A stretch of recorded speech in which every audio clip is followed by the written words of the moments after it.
여러분, 가족이라는 이름으로 얼마나 많은 것들을 참고 견디며 살아가시나요? 한 지붕 아래 살면서도 말 한마디 제대로 못하고 눈치만 보며 하루하루를 버티는 분들이 생각보다 정말 많으실 겁니다.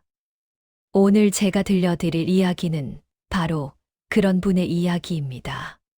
평생을 일만 하며 악착같이 모은 돈으로 마련한 집에서 정작 주인은 구석방 신세가 되어버린 한 어머니의 10년 세월에 대한 기록이죠. 지금부터 그 이야기를 시작하겠습니다. 제 나이 이제 68입니다. 평생 남의 집 청소며 식당 설거지며 안 해본 일이 없었어요. 손등이 쩍쩍 갈라지고 허리가 끊어질 것 같아도 이를 악물고 버텼던 이유는 단 하나였습니다. 우리 아들만큼은 제대로 된 집에서 살게 해주고 싶다는 마음이었죠. 그렇게 30년을 모아서 마련한 게 바로 이 34평짜리 아파트였습니다. 계약서에 제 이름이 찍히던 날, 눈물이 주르륵 흘러내렸던 기억이 아직도 생생해요. 아들이 결혼한다고 했을 때 저는 당연히 안방을 내줬습니다. 신혼부부인데 넓은 방을 써야 한다고 생각했거든요. 저야 뭐 작은 방 하나면 충분했으니까요. 그때만 해도 며느리가 참 얌전하고 착해 보였습니다.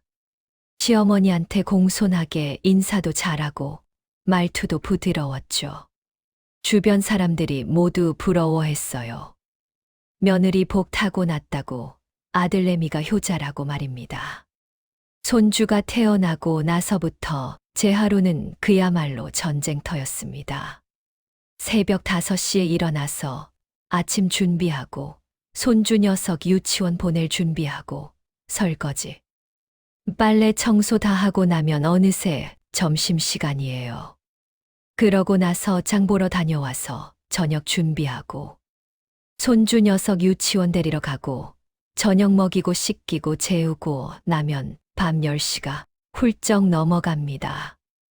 그렇게 정신없이 하루를 보내는데도 며느리 얼굴에는 늘 불만이 가득했어요. 어느 날 저녁이었습니다. 제가 정성껏 만든 된장찌개를 며느리가 한 숟가락 뜨더니 인상을 확 찌푸리더라고요. 어머니, 이거 무슨 조미료를 이렇게 많이 넣으셨어요? 아이 건강에 안 좋잖아요. 그러면서 그 찌개를 통째로 싱크대에 버리는 겁니다. 제가 2시간 넘게 끓인 찌개를요. 아들은 그 모습을 보면서도 아무 말이 없었습니다. 그냥 고개만 숙이고 밥만 먹더라고요. 거실 청소를 아무리 해도 며느리는 만족을 몰랐습니다. 소파 밑에 먼지 하나만 있어도 제게 쏘아붙이죠. 어머니, 청소기는 왜 돌리세요? 먼지만 날리잖아요. 걸레로 다 닦아주셔야죠. 그래서 무릎 꿇고 걸레질을 하면 또 뭐라고 하냐고요? 너무 물기가 많이 남았네요. 다시 마른 걸레로 닦아주시면 안 될까요? 뭘 어떻게 해도 눈에 차지 않는 겁니다. 손주 녀석 간식을 챙겨주면 그것도 트집이었어요. 어머니, 요즘은 그런 과자 안 먹여요. 유기농 간식만 줘야 한다고요. 제가 시장에서 사온 과일을 깎아주면 또 한마디 합니다. 어머니, 그 과일 농약 씻으셨어요? 베이킹소다로 꼼꼼히 씻어야 하는데. 뭘 해도 잘못이고 뭘 해도 부족한 사람 취급을 받았습니다.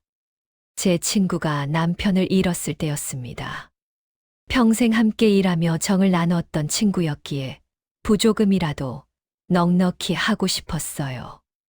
그래서 조심스럽게 며느리한테 말을 꺼냈죠.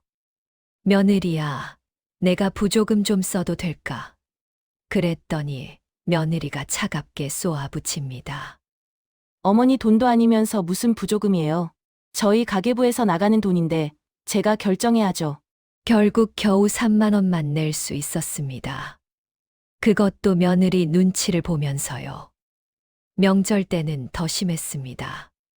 며느리 친정에서는 늘 호텔 뷔페에서 식사를 한다면서 우리 집 차례상은 구식이라고 비웃었어요. 요즘 누가 이렇게 복잡하게 차려요? 간편하게 하면 안 되나요? 제가 평생 지켜온 방식대로 정성껏 준비해도 감사하다는 말 한마디 없이 불평만 늘어놓았습니다. 아들한테 얘기해봤자 소용없었어요. 엄마, 시대가 바뀌었잖아요. 며느리 말도 일리가 있어요. 라는 대답만 돌아왔으니까요. 제 방은 집에서 가장 작고 어두운 곳이었습니다. 햇빛도 잘 안 들고 겨울에는 특히 추웠죠. 그래도 참았어요. 젊은 사람들이 좋은 방 써야 한다고 생각했거든요. 그런데 어느 날 며느리가 제 방문을 벌컥 열고 들어오더니 이렇게 말하더라고요. 어머니, 이 방 물건 좀 정리하세요. 너무 지저분해서 보기 안 좋아요. 제 개인 공간인 제 방까지 간섭하는 겁니다. 저는 그저 조용히 살고 싶었어요.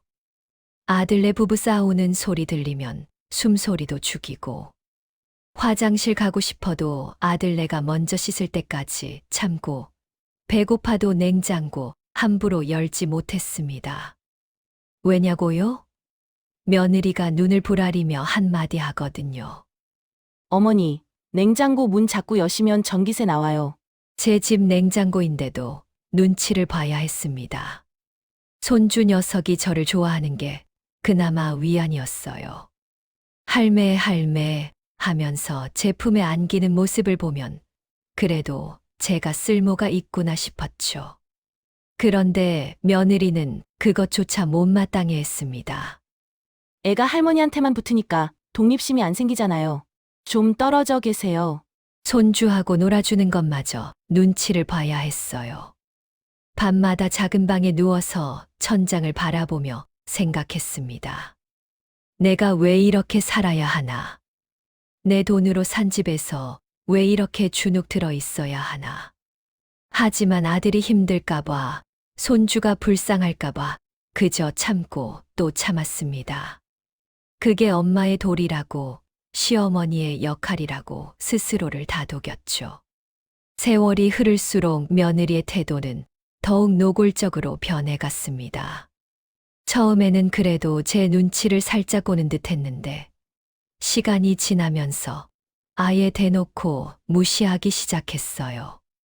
제가 거실에서 TV를 보고 있으면 리모컨을 빼앗아 가더니 채널을 확 돌려버립니다. 어머니는 맨날 똑같은 프로그램만 보시네요. 지겹지도 않으세요? 제가 뭘 좋아하는지, 뭘 보고 싶어 하는지 전혀 관심이 없었습니다. 장을 보러 갈 때도 마찬가지였어요.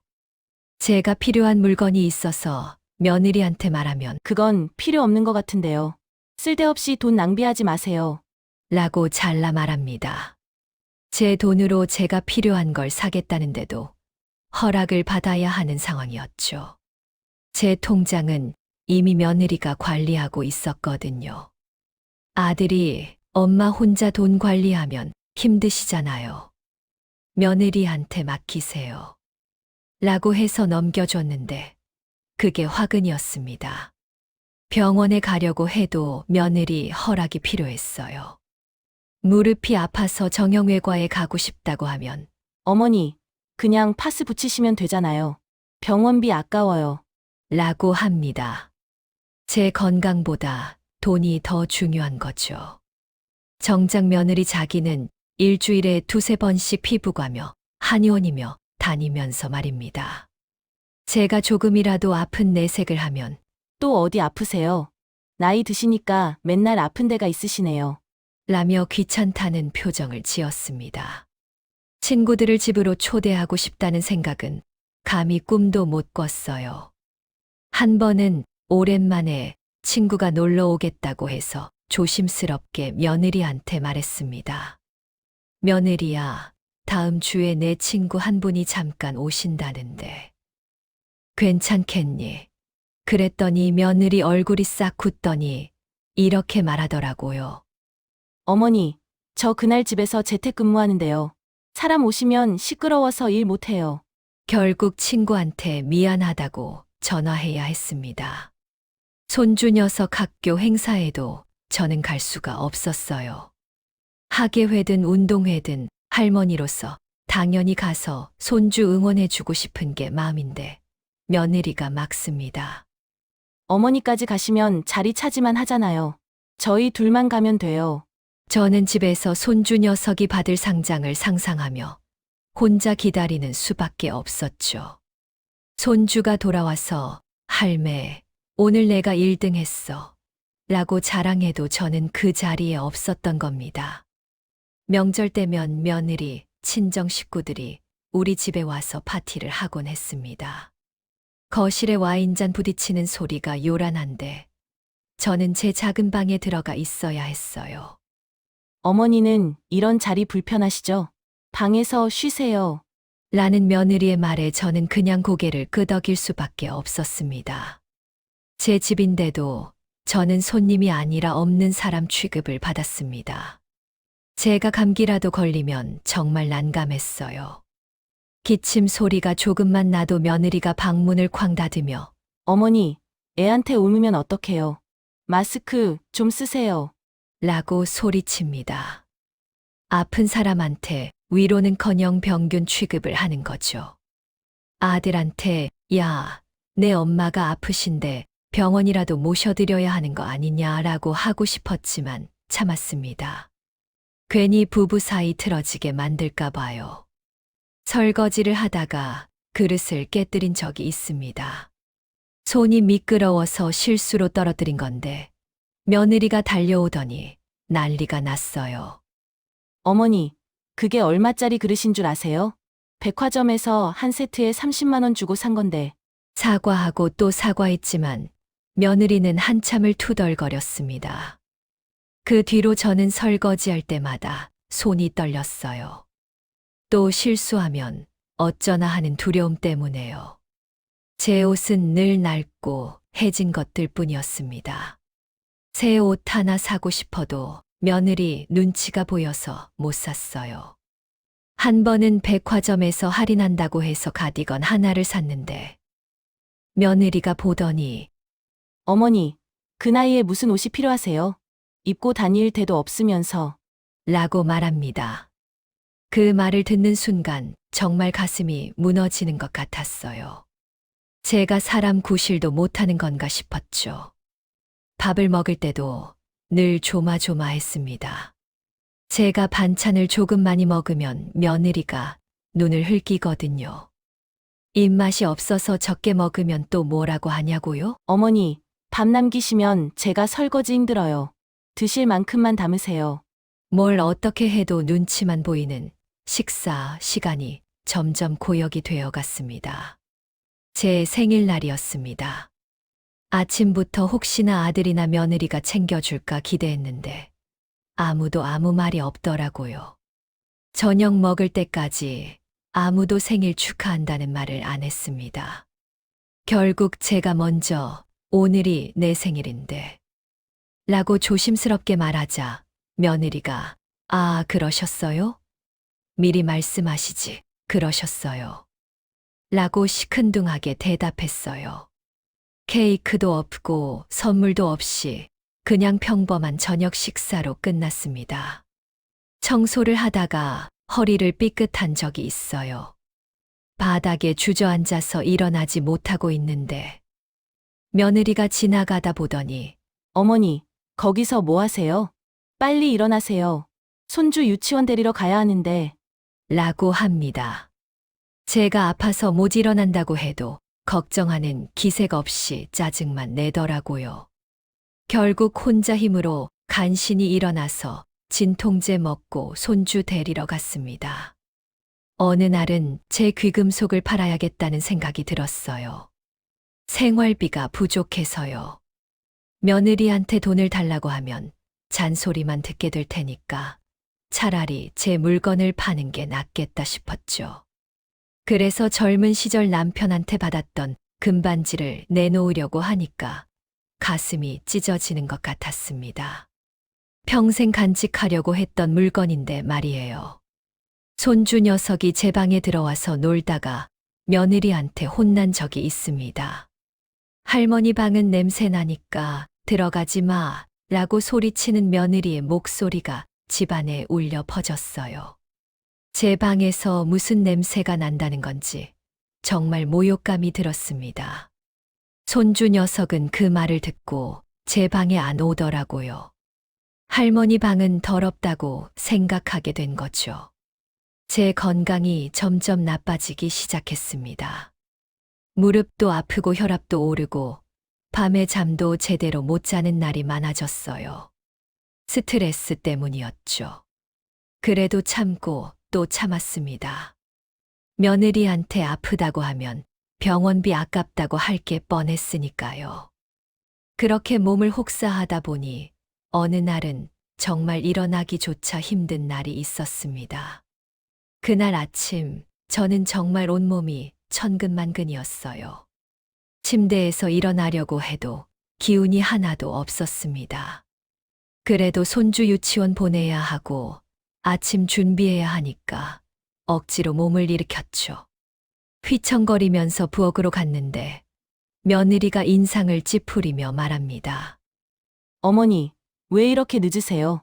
애 유치원 늦겠어요. 제가 아프다는 말은 듣지도 않고 그냥 빨리 하라고만 재촉했습니다. 그날 청소를 제대로 못했어요. 몸이 너무 안 좋아서 거실만 대충 쓸고 방 청소는 못했거든요. 며느리가 퇴근해서 집에 들어오더니 현관부터 쭉 훑어보더라고요. 그러고는 제 방 문을 확 열면서 소리칩니다. 어머니, 오늘 청소 안 하셨어요? 이게 뭐예요? 제가 몸이 아파서 그렇다고 말하려는데 며느리는 듣지도 않고 계속 불평을 쏟아냅니다. 솔직히 말씀드릴게요, 어머니. 며느리가 저를 똑바로 쳐다보며 말했습니다. 저희가 어머니 모시고 사는 게 쉬운 줄 아세요? 요즘 젊은 부부들 시부모랑 같이 사는 사람 거의 없어요. 그런데 저희는 어머니 모시고 산다고요. 그 정도면 최소한 집안일은 제대로 하셔야 하는 거 아닌가요? 저는 할 말을 잃었습니다. 제 집에서 제가 얹혀 사는 사람 취급을 받다니요. 며느리의 말은 거기서 끝나지 않았습니다. 나이 드셨으면 밥값은 하셔야죠. 아니, 밥값이라는 게 뭐 대단한 거예요? 그냥 청소 좀 깨끗이 하고 밥 좀 제대로 차리고 애 좀 잘 봐주시면 되는 건데 그것도 제대로 안 되시면 정말 곤란하거든요. 제 심장이 쿵쿵 뛰기 시작했습니다. 화가 나는 건지 슬픈 건지 분간이 안 될 정도로 머릿속이 복잡해졌어요. 이렇게 계속 가시면 안 될 것 같아요. 며느리가 팔짱을 끼고 말했습니다. 어차피 건강도 안 좋으시고 집안일도 힘드시다면서요. 그럼 차라리 요양원 알아보시는 게 서로한테 좋지 않을까요? 요즘 요양원 시설 좋은 데 많거든요. 거기 가시면 어머니도 편하시고 저희도 편하고 일석이조잖아요. 저는 귀를 의심했습니다.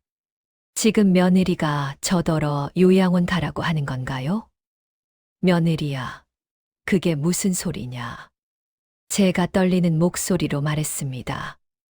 이 집이 내 집인데 내가 왜 나가야 하는데? 그러자 며느리가 비웃듯이 말했어요. 어머니 집이요? 그게 언제적 얘기예요. 지금 이 집 대출금 갚는 것도 저희고 관리비 내는 것도 저희고 다 저희 돈으로 유지되는 집인데요. 명의만 어머니 이름으로 되어 있을 뿐이지 실질적으로는 저희 집이나 마찬가지예요. 그 순간 정말 머릿속에서 뭔가가 다 끊어지는 기분이었습니다. 지금까지 쌓여왔던 모든 분노와 억울함이 한꺼번에 치밀어 올랐어요. 제가 30년을 일해서 마련한 이 집을 며느리가 자기 집이라고 말하다니요. 명의가 제 이름인데도 자기들 집이라고 당당하게 말하다니요. 저는 그날 밤 한숨도 못 잤습니다. 분하고 억울해서 눈물만 흘렸어요. 다음 날 아침 아들을 불렀습니다. 야, 너 어제 내 마누라가 나한테 뭐라고 했는지 아냐? 아들은 눈을 피하며 대답했어요. 엄마, 며느리가 좀 그랬나 봐요. 근데 며느리도 요즘 스트레스가 심해서 그래요. 이해 좀 해주세요. 제가 아들을 똑바로 쳐다봤습니다. 너는 내 편이 아니냐? 내 마누라가 나한테 요양원 가라고 했는데 너는 그게 이해가 되냐? 아들은 난처한 표정을 지으며 말했습니다. 엄마, 며느리 말에도 일리는 있잖아요. 엄마 건강도 안 좋으시고, 요양원 가시면 전문적으로 케어받으실 수 있고, 엄마한테도 더 나을 수도 있어요. 저는 믿을 수가 없었습니다. 제가 30년을 키운 아들이 제가 평생 애지중지 키운 그 아들이 지금 저보고 집에서 나가라고 하는 거예요. 며느리 편을 드는 정도가 아니라 아예 저를 버리려고 하는 겁니다. 그래, 알았다. 저는 차갑게 말하고 방으로 들어왔습니다. 심장이 떨려서 제대로 서 있을 수조차 없었지만 정신만은 서늘할 정도로 맑아지더군요. 아들에게 가졌던 마지막 기대가 무너지는 순간 오히려 제가 무엇을 해야 할지가 분명해졌습니다. 그날 이후 저는 이전처럼 아침 일찍 일어나 밥을 차리지 않았습니다. 며느리가 방문을 두드리며 어머니, 애 유치원 늦겠어요 라고 소리쳤지만 저는 대답 대신 문을 걸어 잠갔습니다. 거실로 나가 제 돈으로 산 냉장고에서 우유를 꺼내 마시고 며느리가 아끼던 비싼 컵을 당당히 사용했습니다. 며느리가 기가 막힌다는 듯 쳐다봤지만 저는 눈길조차 주지 않았습니다. 일주일 뒤 저는 아들 내외를 거실로 불렀습니다. 제 손에는 30년 전 그날처럼 제 이름이 선명하게 박힌 아파트 등기 권리증이 들려 있었습니다. 너희가 말했지. 이 집 유집이며 대출금이며 너희가 다 내고 있으니 너희 집이나 다름없다고. 그래, 그럼 정식으로 계산해 보자꾸나. 저는 미리 적어둔 종이를 내밀었습니다. 이 집 현재 시세가 10억이다. 너희가 낸 대출금과 이자 다 합쳐도 2억이 안 되더구나. 지난 10년간 내가 이 집에서 식모살이하며 애 키워준 인건비, 그리고 이 집의 정당한 월세. 그거 다 따지면 너희는 나한테 빚을 지고 있는 거야. 아들이 당황하며 엄마, 갑자기 왜 이래요? 라며 제 팔을 붙잡았지만 저는 그 손을 차갑게 뿌리쳤습니다. 이 집 내 명의다. 내가 오늘부로 이 집 내놓기로 했다.